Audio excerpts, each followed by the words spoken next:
सोमवार के दिन जो अमावस्या पड़े वो सोमती अमावस्या कहलाती है। क्या करना पड़ता है उस दिन? पीपल के पेड़ की परिक्रमा करो या तुलसी की परिक्रमा करो या पूजन करो, पाठ करो, कुछ भी करो, पर सोमती के दिन दान करो, पुण्य करो, सत्कर्म करो, भजन करो। तो सोमती अमावस्या का विधान इतना शास्त्र क्यों कहता है कि सारी अमावस्याओं में प्रबल सोमती अमावस्या है। शनिचरी अमावस्या से भी बड़ी अमावस्या सोमती कहलाती है। हमारा जितने भी ग्रह, सारे ग्रह चंद्रदेव के साथ मिलकर भगवान शंकर की आराधना में डूबते हैं, और भगवान शंकर की आराधना में डूबते हैं तो उस दिन जो किया हुआ दान पुण्य सत्कर्म है वो हमारे, आप लोगों को मालूम होगा, पितरों की 3 गतियां, पितर, आहुत, वासुक।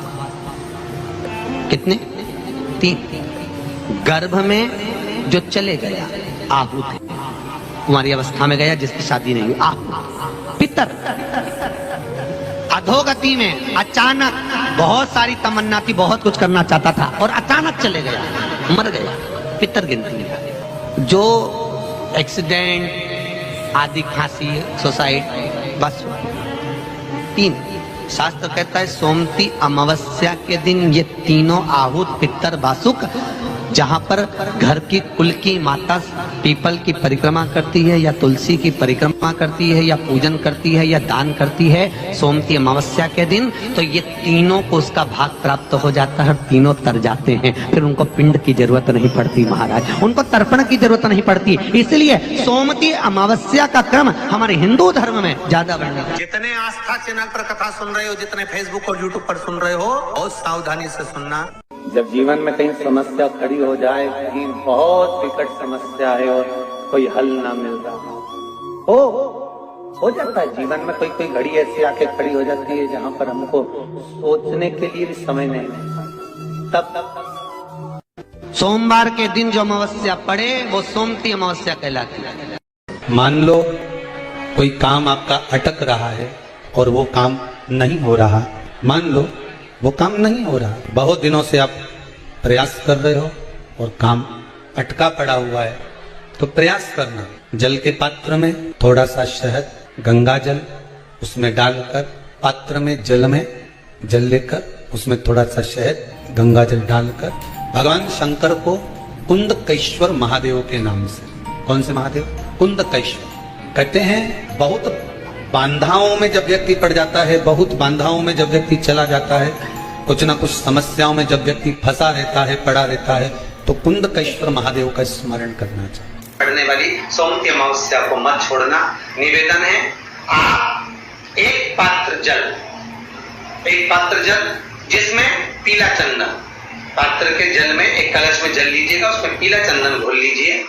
पीला चंदन घोलकर उसमें थोड़ी सी काली मिर्ची पीस कर मिला लीजिए, काली मिर्ची को पीस कर डाल दीजिए और उसमें 7 बेलपत्र उसके अंदर डाल दीजिए। 7 बेलपत्र के साथ में 7 वृक्ष के पत्ते, कोई भी वृक्ष जो आपके पास में हो, 7 वृक्ष के पत्ते उस कलश में डाल दीजिए। घर से निकलते समय पूरे घर का भ्रमण करते हुए जिस व्यक्ति को रोग बहुत है उस व्यक्ति का स्पर्श कराते हुए वो जल शंकर भगवान के ऊपर समर्पित कर थोड़ा सा जल बचाकर, पत्तियां सब शिव जी को चढ़ाकर थोड़ा सा जल बचाकर शंकर की देहली पर चढ़ा दीजिए, शंकर की चौखट पर, भगवान शंकर के शिवलिंग की। सोमती अमावस्या के दिन ये तीनों आहुत, पितर, वासुक पत्रिका खोलते हैं पंडित जी और कह देते हैं कि काल सर्प दोष है, पत्रिका खोलते हैं और कह देते हैं पितृ दोष है।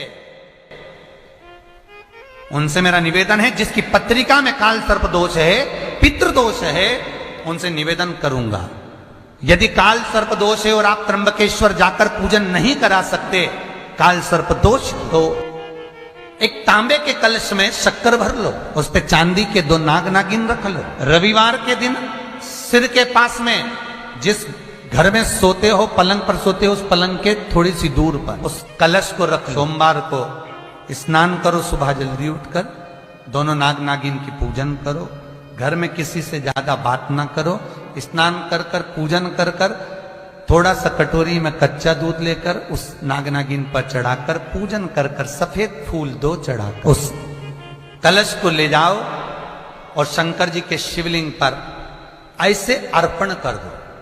कलश वापिस ले आओ, नाग नागिन शक्कर सब चढ़ा दो। वापिस घर पर आओ, घर पर आकर फिर एक बार स्नान करो। महाराज कितना भी भारी काल सर्प दोष क्यों ना हो, पितृदोष कैसा भी हो, उसमें जहां पर घर की कुल की माता पीपल की परिक्रमा करती है या तुलसी की परिक्रमा करती है या पूजन करती है या दान करती है सोमती अमावस्या के दिन, तो ये तीनों को उसका भाग प्राप्त हो जाता है, तीनों तर जाते हैं, फिर उनको पिंड की जरूरत नहीं पड़ती महाराज, उनको तर्पण की जरूरत नहीं पड़ती। इसलिए सोमती अमावस्या का क्रम हमारे हिंदू धर्म में ज्यादा बढ़ा।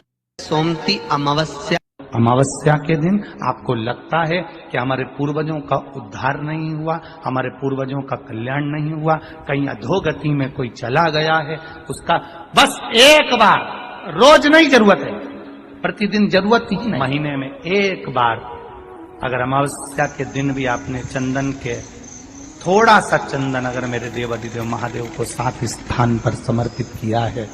अशोक यहाँ पर वर्णन कर रही है, मैना धन्य और कला की कथा कह रही है। तीनों ने सनकादि ऋषियों से मांगा।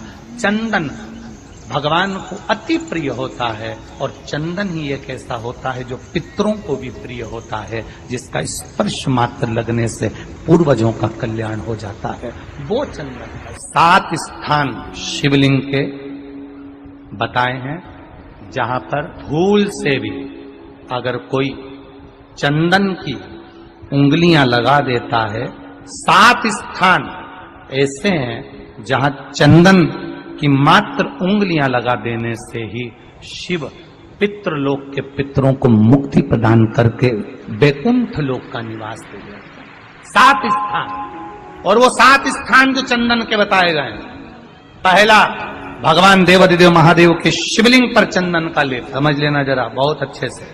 आपको लगता है स्वप्न में कोई मुर्दे दिख रहे हैं, या कोई जल रहा है, या कोई मर रहा है, या कोई चला गया है, ऐसा भय लगता है।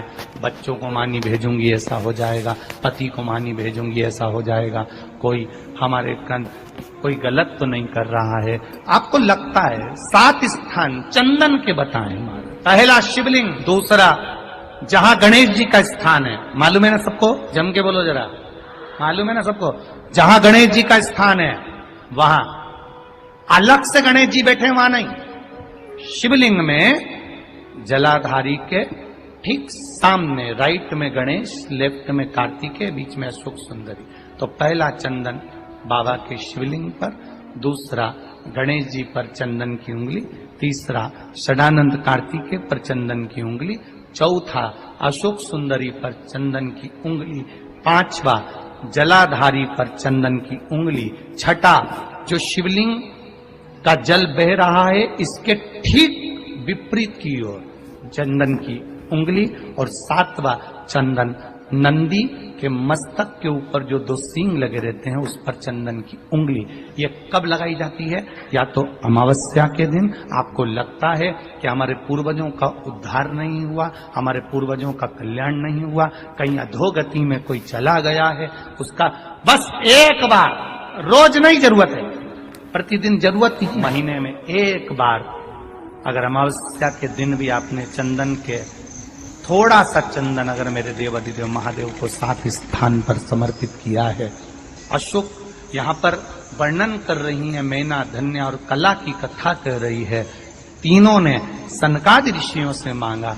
चंदन भगवान को अति प्रिय होता है और चंदन ही एक ऐसा होता है जो पितरों को भी प्रिय होता है, जिसका स्पर्श मात्र लगने से पूर्वजों का कल्याण हो जाता है। वो चंदन श्री शिवाय नमस्तुभ्यम, श्री शिवाय नमस्तुभ्यम, हर हर महादेव। यह उपाय सती अमावस्या के दिन करने से होती है अखंड सौभाग्य की प्राप्ति। अगर आप शिव जी की पूजा करते हैं 7 जगह चंदन जरूर लगाएं। अगर 7 जगह चंदन लगाने से होती है अखंड सौभाग्य की प्राप्ति। श्री शिवाय नमस्तुभ्यम, श्री शिवाय नमस्तुभ्यम, हर हर महादेव।